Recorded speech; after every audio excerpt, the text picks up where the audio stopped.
এই যে আমার কাকিমা জেঠিমারা আর যারা পুরাতন দিনের শাশুড়ি মারা আছেন তাদের উদ্দেশ্যে একটা কথা বলি।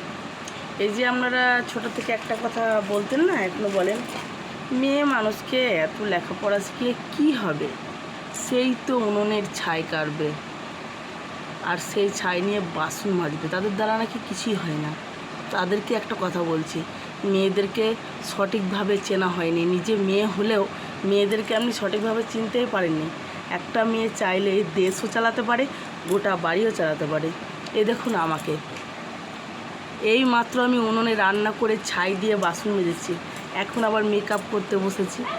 আমি আঁকার ছাইও কাটতে পারি, কম্পিউটারেও বসতে পারি, আবার ইউএসডি মেশিনও চালাতে পারি, স্টেজে উঠে বক্তৃতাও দিতে পারি, আবার কোনো সময় মঞ্চে উঠে গানও গাইতে পারি। 100 জন লোক আমার সংস্থাতে কাজ করে, অথচ আমি কিন্তু উনুনে রান্না করি। কি করে পারি? কাজ কোনোটাই ছোট নয়, ছোট করে দেখা আপনাদের অভ্যাসে পরিণত হয়েছে। আপনারা ভাবেন মেয়ে মানেই দুর্বল, সেটা কিন্তু সব পুরুষ বলে না।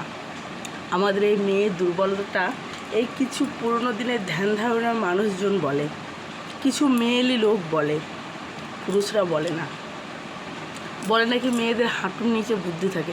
আমি বলি না, মেয়েদের যদি হাঁটুর নিচে বুদ্ধি থাকতো, তাহলে বিদ্যাসাগরের মা তাকে বিদ্যাসাগর বানাতে পারতো না, নেতাজির মা নেতাজি বানাতে পারতো না, তাই না? কি ঠিক বলছি তো?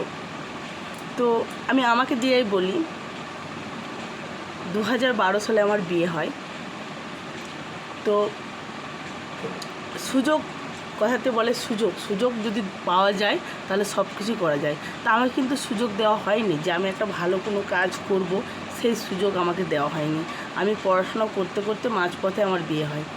তো আমি কি করেছিলাম, নিজের জেদে নিজের টিউশনি পড়িয়ে নিজের ট্রেনিংয়ের খরচা আমি বার করেছিলাম।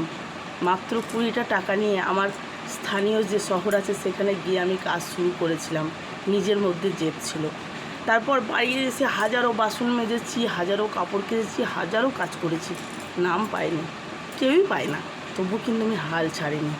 তাই সেই সব কাকিমাদেরকে বলছি, আমার মতো যারা মেয়েরা আছে তারা সুযোগ পেলে না সব কিছু করতে পারে। আপনার বাড়ির বৌমাটাকে একটু বাইরে পাঠিয়ে দেখুন না, দেখবেন বাড়িটাও সামলাবে, বাইরেটাও সামলাবে।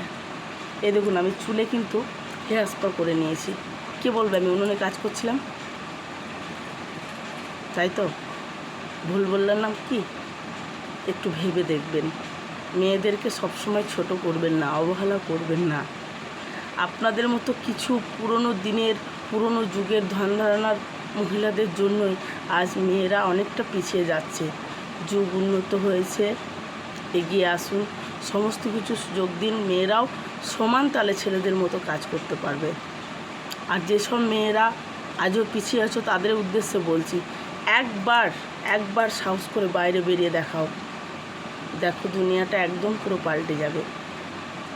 আমি একটা অত্যন্ত নিম্ন বাড়ি থেকে উঠে আসা মানুষ, খুব হাইফাই বাড়ি থেকে নয়, তবুও কিন্তু আমি এই জায়গায় আসতে পেরেছি যতটুকু পেরেছি নিজের সাহসে।